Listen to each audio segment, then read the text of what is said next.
샬롬.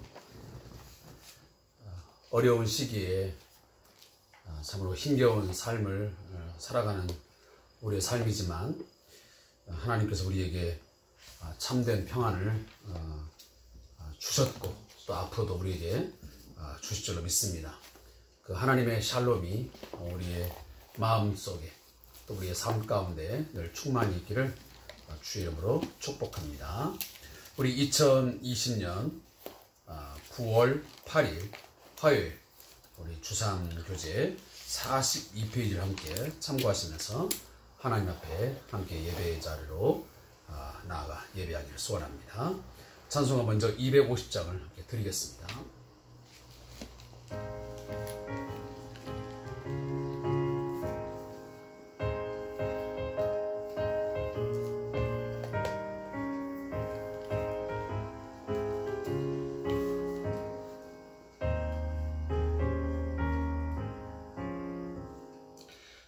주의 십자가 보혈로 죄 씻음 받기를 원하네. 내 죄를 씻으신 주 이름 찬송합시다. 찬송합시다. 찬송합시다.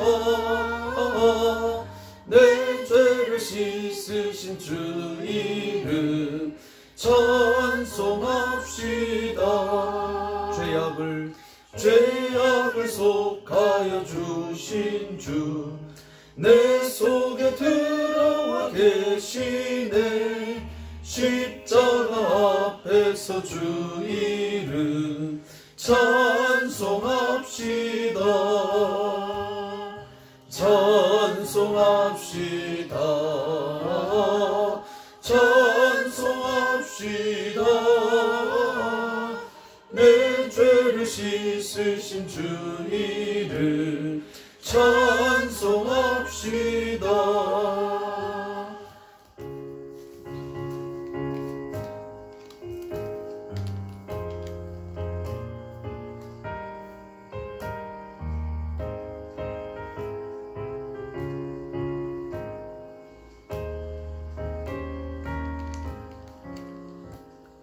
주 앞에 흐르는 생명수 날 씻어 정하게 하시네.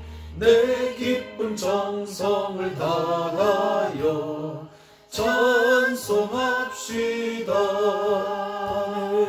찬송합시다. 찬송합시다. 내 죄를 씻으신 주 이름 찬송합시다.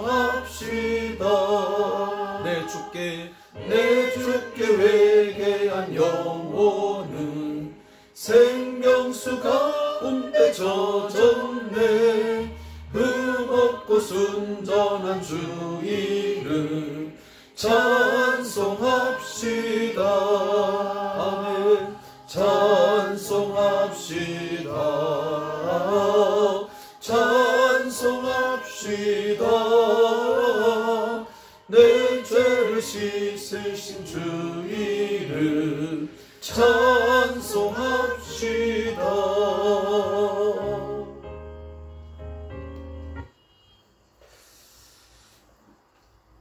오늘 함께 하나님 앞에 우리 찬양을 드렸습니다.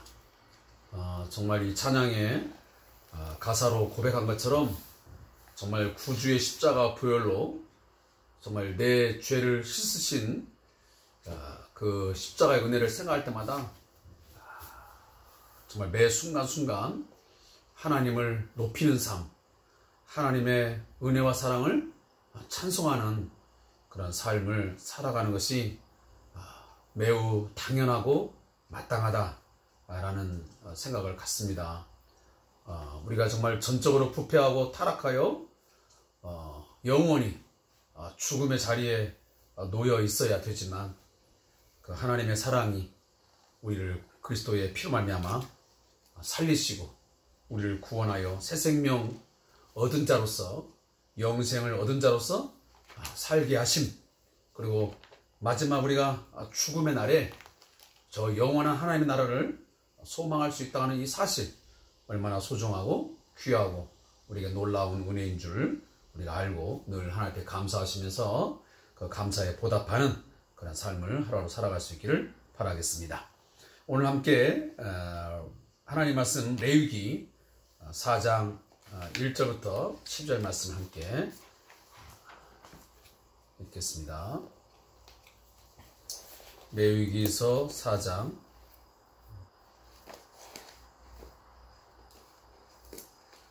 1절부터 12절.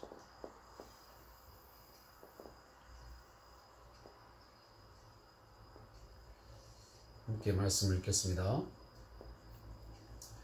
여호와께서 모세에게 말씀하이르되 이스라엘 자손에게 말하이르라. 누구든지 여호와의 계명 중 하나라도 그릇 범하였으되 만일 기름 부음을 받은 제사장이 범죄하여 백성의 허물이 되었으면 그가 범한 죄로 말미암아 흠없는 수송아지로 속죄 제물을 삼아 여호와께 들지니 그 수송아지를 회막문 앞 여호와 앞으로 끌어다가 그 수송아지의 머리에 안수하고 그것을 여호와 앞에서 잡을 것이요 기름 부음을 받은 제사장은 그 수송아지의 피를 가지고 회막에 들어가서 그 제사장이 손가락에 그 피를 찍어 여호와 앞 곧 성소의 휘장 앞에 7번 뿌릴 것이며 제사장은 또 그 피를 여호와 앞 곧 회막 안 향단 뿔들에 바르고 그 송아지의 피 전부를 회막 문 앞 번제단 밑에 쏟을 것이며 또 그 속죄 제물이 된 수송아지의 모든 기름을 떼어낼지니 곧 내장에 덮인 기름과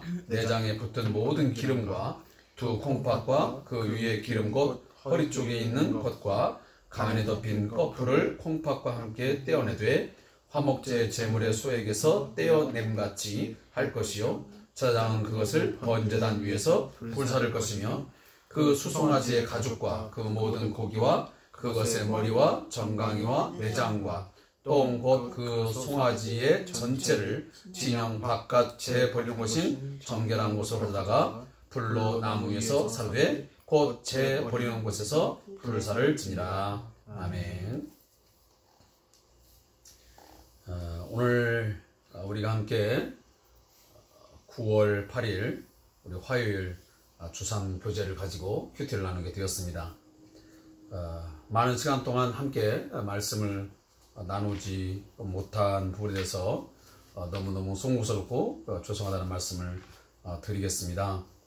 특히 그 3일부터 그러니까 지난주 목요일부터 시작되었던 이 2장과 3장의 부분에 보면 바로 이 소제 그리고 화목제라는 그런 부분들이 소개가 되고 있습니다.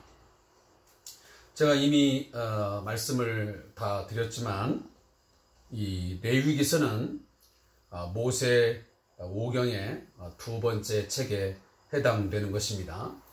레위기서는 그 제사와 관련된 부분들이 상당 부분 많이 나열되어 있기 때문에 성도들이 읽기도 또 이해하기도 상당히 난해한 부분들이 많이 있다라는 사실을 저도 잘 알고 저 또한 그런 부분을 많이 유념을 하면서 전하려고 합니다.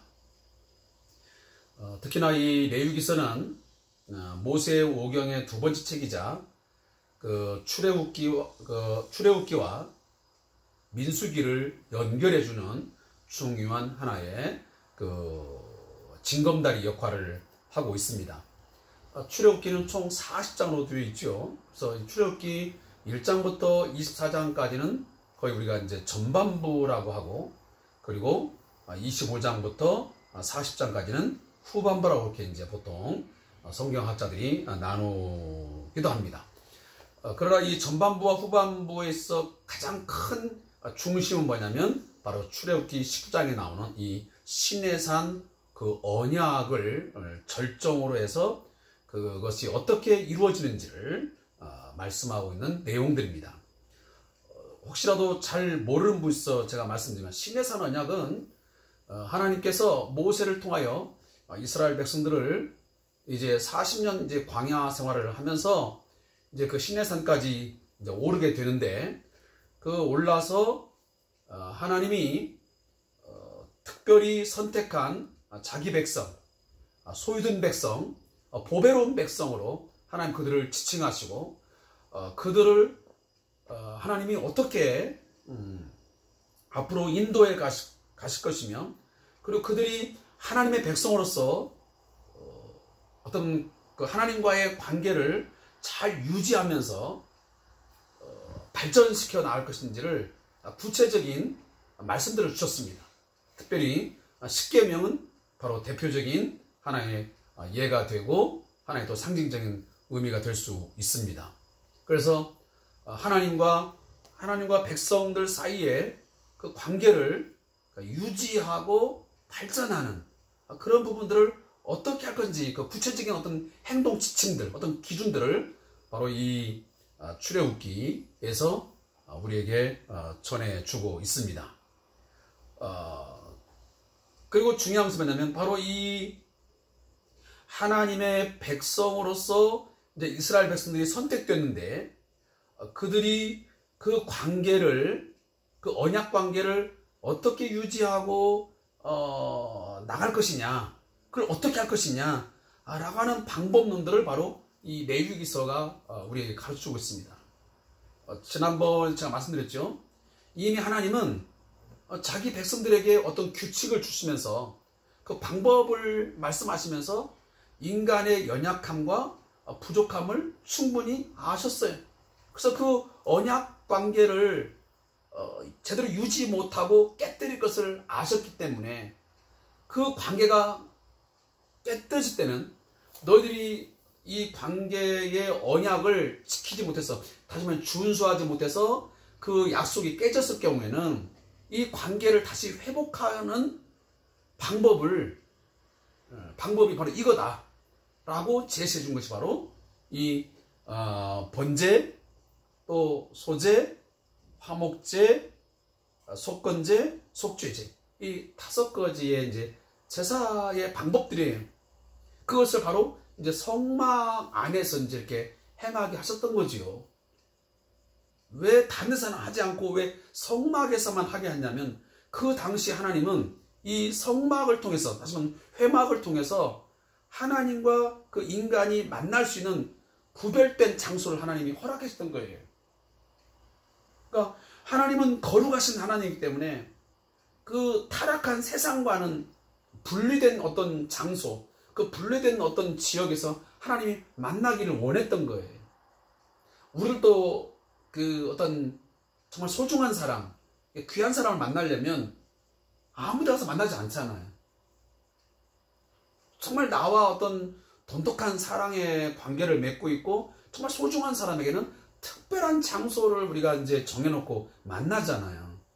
대통령도 그 외국의 어떤 이제 귀빈들이 오면, 대통령이나 그 어떤 중요한 국빈들이 오면 청와대에 어떤 특별한 장소를 마련하여 거기에서 만나고 회담을 나누잖아요.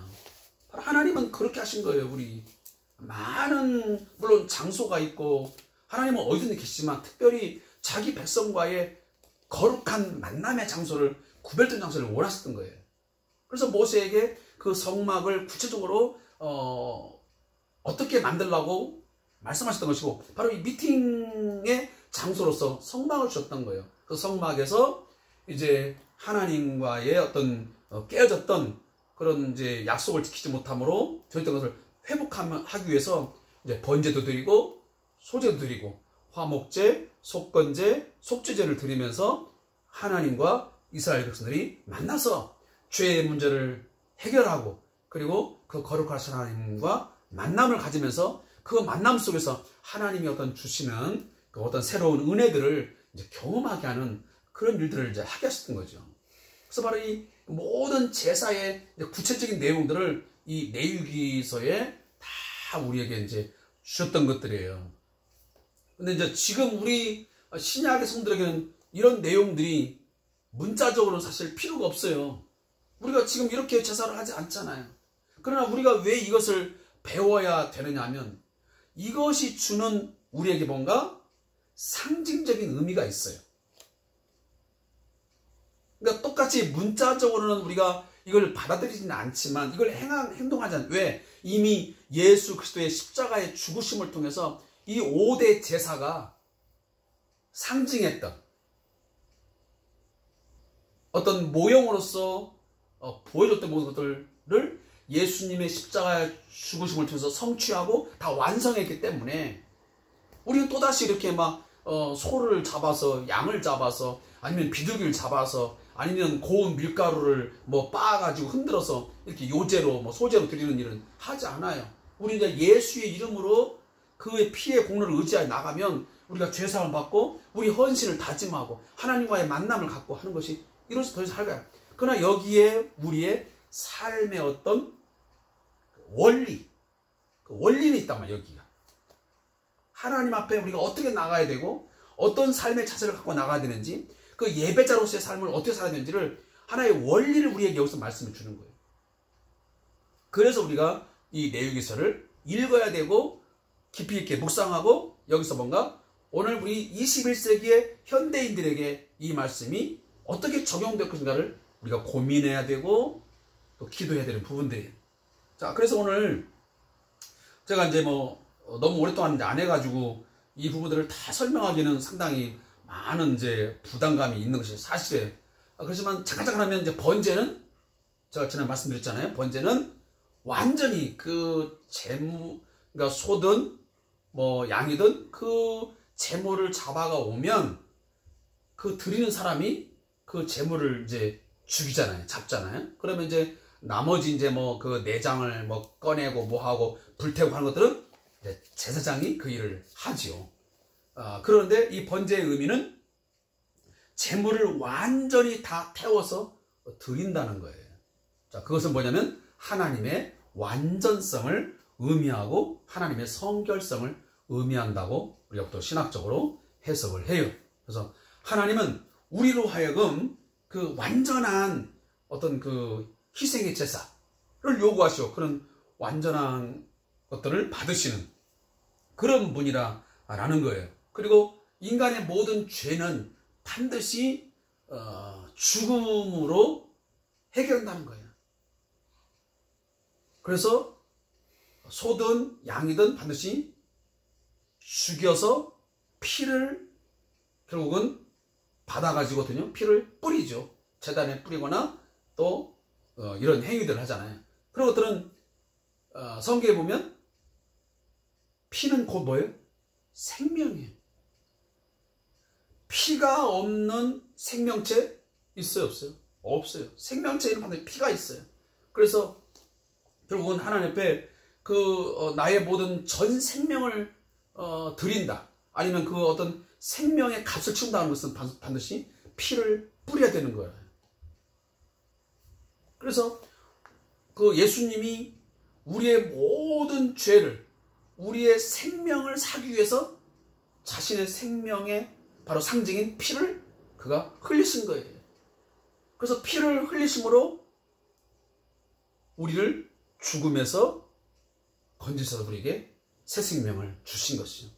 그러니까 그가 피값을 지불했다는 것은 모든 그 자신의 생명을 버렸다라는 의미를 주는 거예요.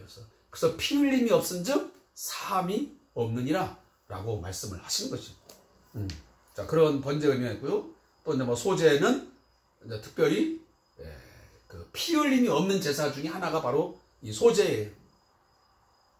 다른 제사는 다 이렇게 소나 양이나 뭐 염소 이렇게 해서 피를 흘리잖아요. 근데 소제만큼은 곡물을 빻아서 고운 가루로 만들어가지고 하나님 앞에 드리는 제사가 되었어요. 자, 그런 거 보면 하나님은요, 그 사람의 형편에 맞게끔 하나님 앞에 나아가 죄를 고백하고 사죄의 은총을 받게 하시고요. 그리고 그의 헌신과 어떤 그 결단을 받게 하시는, 하나님과의 만남을 갖게 하시는 그런 어떤 배려? 이런 부분들이 나타나요. 만약에 소만 받고 뭐 양만 받았다 그러면 돈 없는 사람은 어떡할 거예요?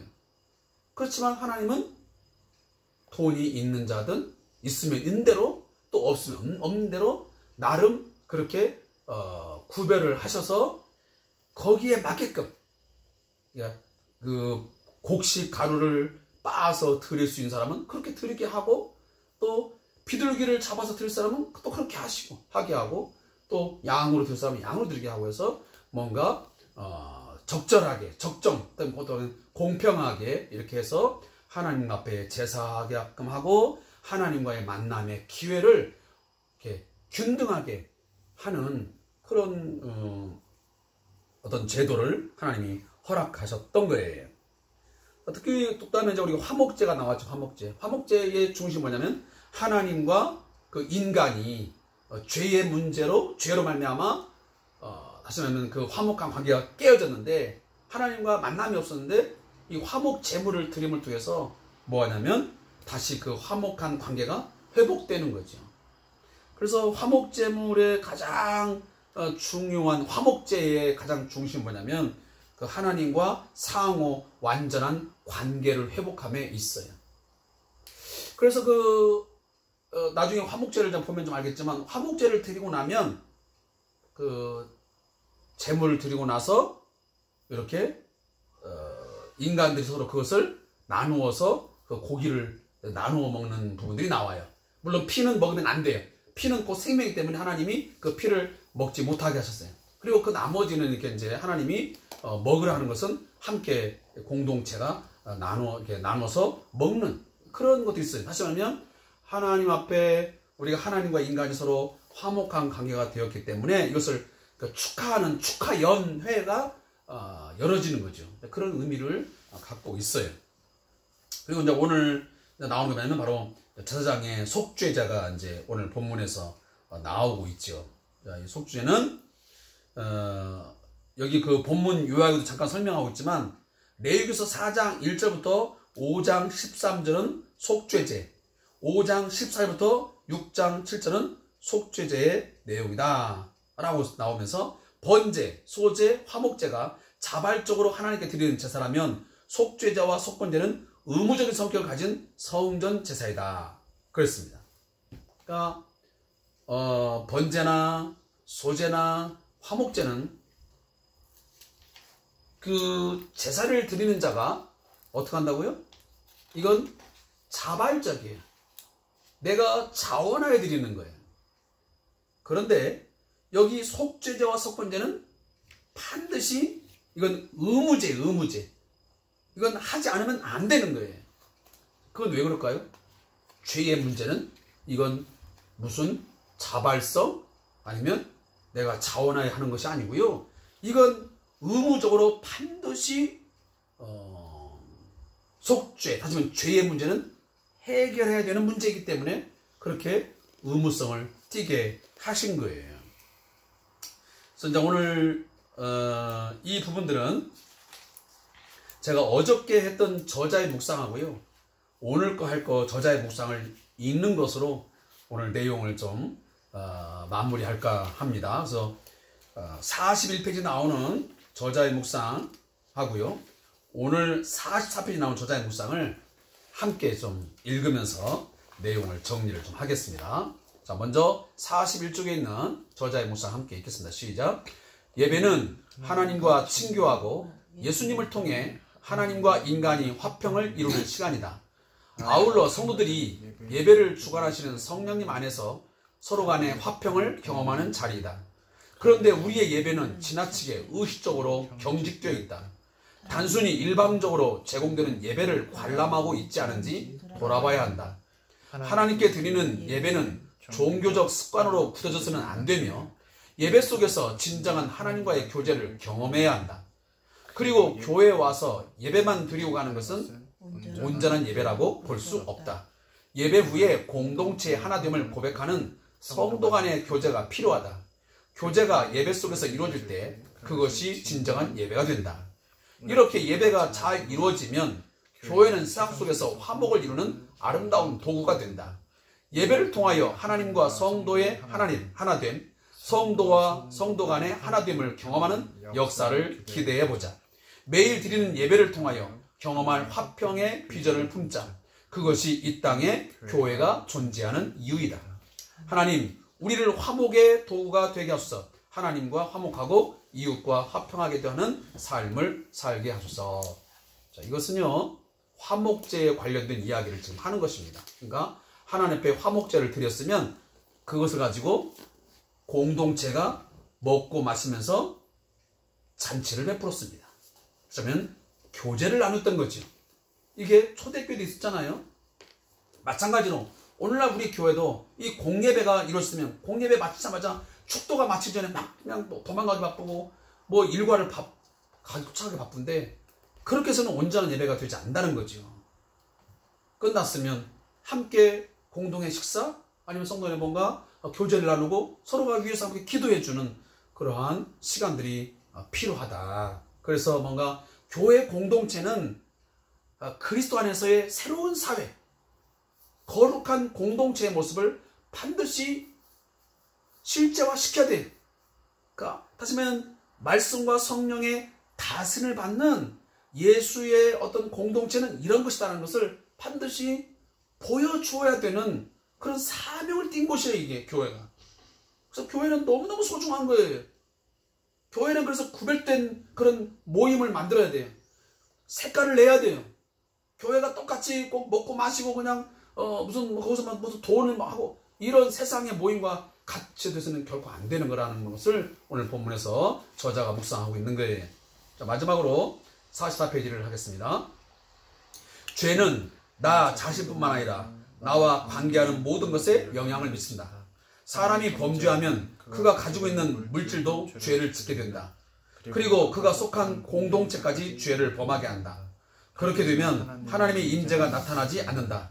하나님의 성령이 우리 가운데 거하시게 하려면 날마다 회개하여 죄를 처리해야 한다. 특히 제사장과 같은 지도자의 죄는 그 영향력이 크다. 이스라엘의 제사장이 중요하듯이 세상에서 그리스도인은 매우 중요한 역할을 감당한다. 특히 그리스도인들을 이끄는 종교 지도자들은 이런 점에서 사명이 크다. 한 나라의 위기는 지도자의 부패에서 시작된다. 역사적으로 볼 때 교회의 위기도 교회 지도자들의 타락에서 일어났다. 이러한 점에서 국민들은 지도자가 바르게 설 수 있도록 기도해야 한다. 아울러 성도들은 교회 지도자가 제사장의 사명을 바르게 붙들고 흠없이 사명을 감당하도록 도와야 한다. 아멘. 사랑하는 성도 여러분, 한 가지 유념을 하겠습니다. 어떤 분들은 오늘날 교회 목사님이나 성자들이 구약의 제사장이라고 생각하는데 그건 성경을 잘못 이해한 것입니다. 절대로 오늘날 목사나 사역자가 구약의 제사장은 아닙니다. 구약의 제사장의 모든 역할은 이미 예수님이 다 이루셨습니다. 그래서 신약시대의 제사장은 있지 않습니다. 존재하지 않습니다. 그러나 그런 성격을 가진 게 있죠. 제사장적 기능, 그것이 대표적으로 바로 이제 목회자에게 있다는 것이고, 더 나아가서는 모든 그리스도인들이 다 제사장적 역할을 하는 것입니다. 그래서 우리는 모든 민족, 모든 백성, 모든 사람들을 우리가 책임져야 되는, 그들의 죄의 문제를 끌어안고 기도해야 될 그런 책임이 있고, 우리는 그들을 대신하여 하나님 앞에 나가서 기도해야 되는 그런 옛날 제사장과 같은 그런 역할을 감당해야 되는 그런 사명이 우리에게 있어요. 그래서 우리는 만인 제사장서를 우리가 믿는 거죠. 그래서 목사님들이든 모든 그리스도인들은 하나님 앞에서 제사장과 같은 그런 사명감을 가지고 우리가 이 공동체를, 모든 민족, 모든 열방을 책임을 가지고 그들의 영혼을 위해서 우리가 기도하고 그 앞에 나가서 우리가 하나님 앞에 간구함은 당연한 것이다 라는 것을 오늘 말씀하고 있어요. 그래서 우리의 목회자의 어떤 종교 지도자의 중요성, 그 가치, 그리고 이 모든 사람들 가운데서 우리 특히 그리스도인들의 이 교회의 어떤 소중함, 어떤 가치를 다시 한번 점검하게 되는 그런 계기가 된다라고 생각을 합니다. 한번 기도하겠습니다. 하나님 아버지, 오늘도 레위기서를 함께 묵상하면서 말씀을 잠시 동안 묵상했습니다. 매우 복잡하고 어려운 메시지의 내용들이 있지만 이 말씀을 다시 한번 저희들 성경 말씀을 읽으면서 또 저희들이 좀 더 기도하면서 잘 묵상할 수 있는 시간들이 되게 해 주옵소서. 우리가 이것들을 통해서, 이 말씀들을 통해서 한 가지라도 우리의 신앙의 유익을 위해서 새롭게 깨닫고 또 이해할 수 있도록 성령님 깨닫게 하시고 우리를 알게 하여 주시옵소서. 오늘 하나님, 오늘 말씀을 통해서 배웠듯이 우리가 바로 하나님 앞에서 어떤 제사장적 역할 또 기능들을 감당해야 될 귀한 사명이 있음을 깨닫고 우리가 모든 이웃들의 문제 또 우리 나라와 민족 전 열방을 품에 품고 죄의 문제 또 우리가 해결해야 될 문제들을 함께 가지고 하나님 앞에 나아가서 기도할 수 있는 그러한 저들 될 수 있도록 인도하여 주옵소서. 또 우리의 죄 문제, 우리의 모든 하나님과 우리의 화목함을 위해서 당신의 몸을 버리시고 우리를 위해서 희생하시고 섬기신 예수 그리스도의 십자가의 죽으심을 다시 한번 마음에 새기는 그러한 시간도 될 수 있도록 인도하여 주시옵소서. 감사함 예수님 이름으로 기도하옵나이다. 아멘. 오늘 함께 큐티의 시간에 참여해주신 성도님들께 감사의 말씀 드리고요. 나머지 시간도 우리 사랑하는 성도님들의 각 가정, 남편의 문제, 아내의 문제, 자녀의 문제를 위해서 함께 기도하시고 그리고 섬기는 교회와 나라와 민족의 또 안녕을 위해서 기도하는 오늘 귀한 시간 되기를 바라겠습니다. 고맙습니다.